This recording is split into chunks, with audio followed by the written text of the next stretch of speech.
Hello there, Board Game Maniacs, and thanks for joining me for another episode of Aliens, another glorious day in the Corp, where we leave off in a total mess.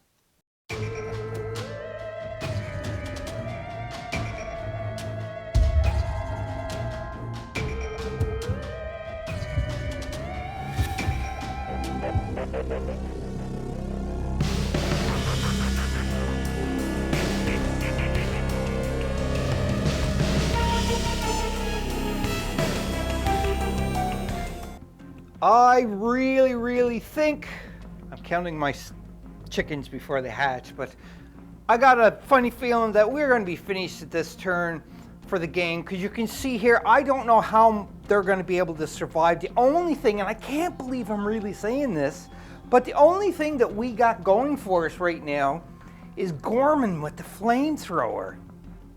Looking into this mess, I don't know what to say about this xenomorph traffic jam or something, but it's really hard, because if we do choose Gorman to use the flamethrower, because Gorman, you can see, is right here, it's up to 2 spaces away. So if he picked this space away, then it'll burn, burn, burn, burn. So this is probably the logical way to go for Gorman to pick here, because anywhere else he's probably going to either torch Hicks or a lot more. So, but by doing this, he's getting the least amount of effectiveness. But maybe that's what's going to happen. I don't know. Spunkmeyer's activating first, but he's choosing not to activate first because he is saying, Gorman, you're activating first. So it takes 2 cards for this. So let's go over and exhaust 2 cards. 1, 2. We're having a problem here because we're starting to lose, like it's starting to equal out. We're going to have to do some resting, but we can't where we're stuck right now. So anyhow, and Gorman is right here. He's going to pick this square that has a swarm of 2. And he's going to do that. And it always hits on the 7. And you roll, I can't even remember. Choose a space that's 2 spaces away from your character in the line of sight. Roll each battle token in that space, and within 1 space of it. This weapon always hits on a 7 or less. So yes, so it's a 7 or less. So, first one. Come on, Gorman, you can do this. 7 or less, he hits on a 1. Easy peasy. And you can just start smelling what's cooking. Woo! So this goes from 2 to 1. Good job, Gorman. And I already discarded, so I'm not going to discard any more cards, but I do have to go from 4 to 3. Now, this is where I kind of get screwed up before, I think, but we know about what the flamethrower, how to use it properly now. So anyhow, that one's burnt. So that was 2. We got to roll again. We need to get 7 or under, and it's a 5. That alien xenomorph is torchoed at 2 as well. Good job, Gorman. Maybe we're not in so much trouble if you just keep rolling the way you were doing it. So now we got to roll again, because it was here. Now the fire jumps to this one, which is going to be a swarm of 3. 7 or under, one of those are gone. So you can see there that I had to use the old school tokens. This game isn't even old, because I ran out of printed, but I'm going to print more. And also too as well, people have been asking me about that. I just want to reiterate again what I did in the last video. Anybody who wants the file for these things, the alien counter swarm, I do not have the rights to this. I can send it to you, but again, remember, I do not have the rights, and I printed them up just for my own use, obviously. But I do have the STL file for this, and if you want it, you can email me at our email account, BoardGameManiacs@gmail.com. I'm more than happy to send it to you if you can't find it on Thingiverse, because that's where I got it. Oh, all right, so that was that. Gorman got a drop. No, we don't drop him down anymore, because this is just a flame is just jumping from one to another. 2, he got torched again. So that's 2 xenomorphs from that swarm that is crispified. You know that one there, 7 or less. Got a 1. Oh, Gorman is on fire. Well, not on fire, but you know what I mean. So there's another one. So the fire was okay. So he picked here. It jumped. It's not going to jump here, but it is going to jump in the middle, and it is going to jump here. So let's deal with this one right here first. So, 6. It's a 7 or less. Torch out, and that was only one xenomorph. Nice job, Gorman. Keep going, buddy. Now this is the big swarm of 5, I think, or 3. No, 5. So let's see if we're going to jump over here and eliminate all of those. 4, that's 1 gone, so that's 4 down. 3 down. 7 or under. He missed it, oh no! So 5, so there's 3 left here, but still that's really good. He missed, but you can see how dangerous that flamethrower can be. It totally toasted a lot of xenomorphs. And he's feeling so lucky, he's going to try to do it again. But now he's got to pick, he's got to pick a spot, 2 spots away. So if he picks here, don't have to be a xenomorph in it, then he'll burn here and here. If he picks here, it'll burn Hicks too as well, and maybe him. So he's going to do here, and he's going to torch first. He's going to roll to see if he's going to do that, but we have to drop. Gorman's down from 3 to 2, and it's a 7 or less, and he's got a 4. He got a torch, so he hit that spot successfully. So then it jumped over to this, and it's burning one of these xenomorphs in a swarm of 3. So now there's only 2 xenomorphs left. Let's roll again. 4, 1 xenomorph left. So let's just get rid of this and just drop the 1 down here. And you can see there, Gorman is doing a really great job here. Oh, a 6, that's lower than 7. Toast it. All right. All right. All right, all right, all right. Okay, next thing is now the flame does jump over to here. Don't jump over to this one or that one, unfortunately, but it does jump to this one. And they are 2 xenomorphs in this. So 7 or under for the first one. He got a 2. Boop, boop, boop, boop. 2 goes down to 1. Just while somebody is getting these bases, again, these magnets from the dollar store, the circle magnets, aren't strong enough, so I'm going to upgrade that. And I also put a magnet on the bottom of the xenomorph too as well, and it helps him stick. So just be aware of that. So that there just completely toasted, and that's it for Gorman. Gorman's turn is done, and he managed to clean out every one of them swarms except for 2. I'm very impressed with Gorman. We're on to Spunkmeyer now. He's going to activate because he told Gorman to go first. On activation, draw an endurance card, then you recycle. We're going to draw an endurance card. Hopefully it's not a hazard. It's a weapon. That's good. We're just going to put this down here. We have a lot of cards, as you can see, that's in our hands. But again, I'm treating this because there's no limit to how many cards you can have. And like I said previously, that I'm playing a solo game, as in it's just me controlling everything. So I'm just sharing the cards in between. And that is not in the rule set, but I'm putting it in that rule, in a house rule for that. The same with this whole simulation thing. We're following the rules for the most part, and when I do change a little bit, I am mentioning it, and I am 99.9% sure I'm very, very accurate on the rules. If I do, however, make any rules mistakes, I would hope somebody would catch that and comment below, timestamp it, and let us know what I did wrong, put it to the page number or FAQ or whatever it is, and say, this is what you should have done. So just be aware of that. That way it builds a stronger community. Whew. All right, so anyhow, we are on to Spunkmeyer. Now, he already pulled a card, and you can see if I go over here for Spunkmeyer, he is going to just, pop a shot into this one single xenomorph. He's got the M41A pulse rifle.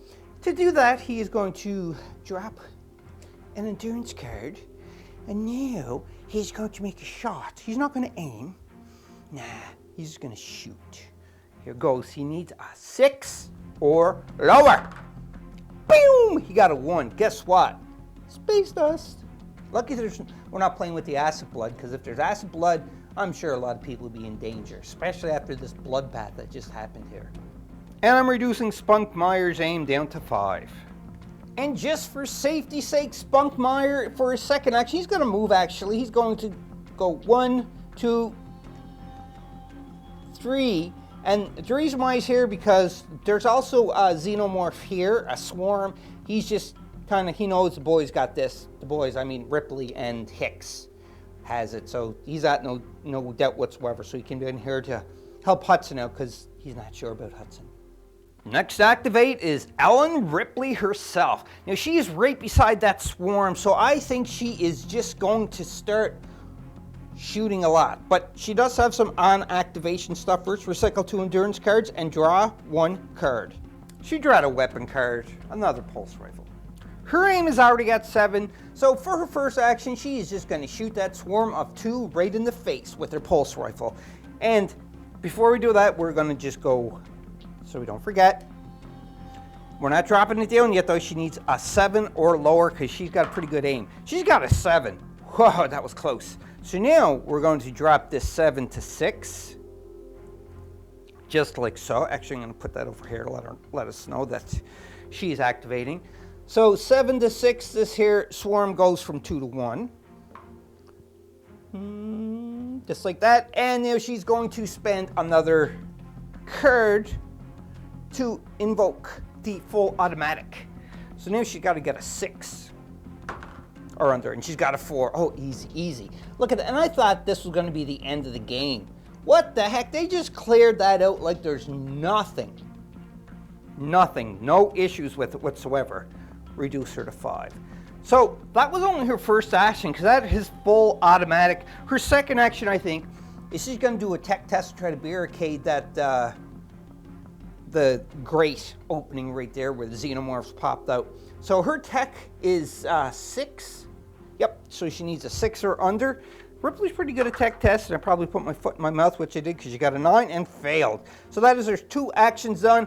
And Ripley is, say, finito.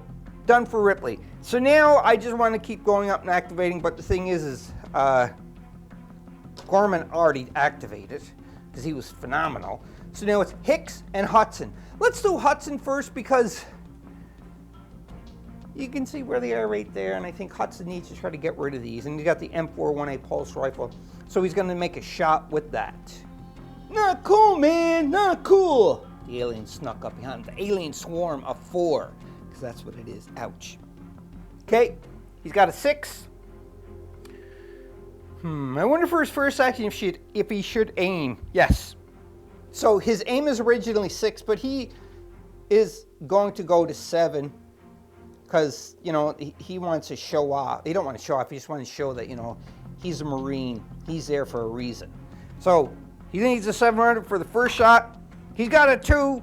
So this 4. Oh, I thought it was a 5. So yeah, 4 goes to 3. Woo! 3 right there. Back. All right, good job, Hudson. And now he is going to automatically he's going to do a full auto, so he's going to exhaust another one. Like so. And his 7 goes to 6, my bad. And now he's got to shoot again. He needs a 6 or under. And he's got an 8. Oh no, he totally missed. Ouch, he still goes to 5 though. That was his first action. No, he aimed was his first action. And then he shot was the second action. Hudson is in some trouble. Uh-oh. So that ends it for Hudson. And we have Hicks is left. Hicks is kind of having a problem here because he's going to have to try to make it through here to try to help Hudson. But also there's 2 grates there that need to try to be barricaded. So, and the problem is to do defensive fire, you need it within 4 spaces. Spunkmeyer's within 4 spaces. Gorman can't because he got a flamethrower. 1, 2, 3, 4. Ripley is not. She can't do anything. So 1, 2, 3, 4. Hudson will be able to, not Hudson, but Hicks will be able to help Hudson out from where he is. So I think he's going to concentrate and try to do barricade action. So he's going to try to barricade this one first. And no, actually this one first. Hicks' tech is 4. Not that great of a tech, but he's got an 8. He failed. Uh-oh. He's going to try for his second action and do it again. Wait a minute, that was, no, Ripley, it's only for defensive roll, so he can't do anything for that. He's got a 4, and his tech is 4, so he did manage to barricade one of the grates. And this is the one he was trying first off. So that grate is barricaded, that one is not, unfortunately, and that ends it. The actions for Hicks, we are done. Next, we're on to the alien phase. And the alien phase, the only aliens on the board, as you can see, is just this one. It's amazing how much Gorman had cleared them out with that flamethrower. I honestly thought we were done this turn. I was like, yep, ready to pack it in, clean up, and start a new game or something. But no, we're still ticking here. This is awesome. So this swarm of 3 is going to be attacking Hudson. But Hudson gets to defend first before anybody else within 4 spaces are going to be able to help him too as well. So Hudson has a melee of 5. He's actually pretty good for defense. 5 for defense and 1 for melee. So if he gets 5 or under, he is safe from the attack. Oh, no, wait a minute. There's 3 there, so we have to add +1. Or take, so that's 5, 4. So he got to do a 3 to avoid this. Because his originally is 5 defense, but there's 3 aliens there, so he's going down to 1, 2, 3, take away 5. Oh no, 2. He's got to get a 2. Oh, this is really bad for Hudson. He needs a 2 for defending. He's got a 9.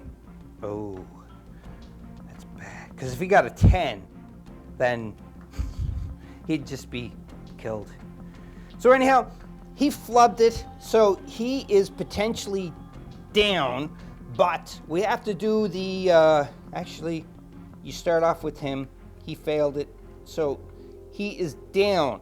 So now we have to see if the suppressive fire from Spunkmeyer and Hicks, because that's 1, 2, 3, 4. No, the alien's out of range. The only one that can shoot is Spunkmeyer. 1, 2, 3. Yeah, Spunkmeyer's the only one to be able to shoot.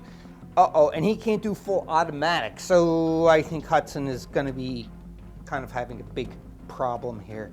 Because if they don't do anything, because this is the alien's phase, the alien is just going to take him. I could have done it the other way, which I started with there.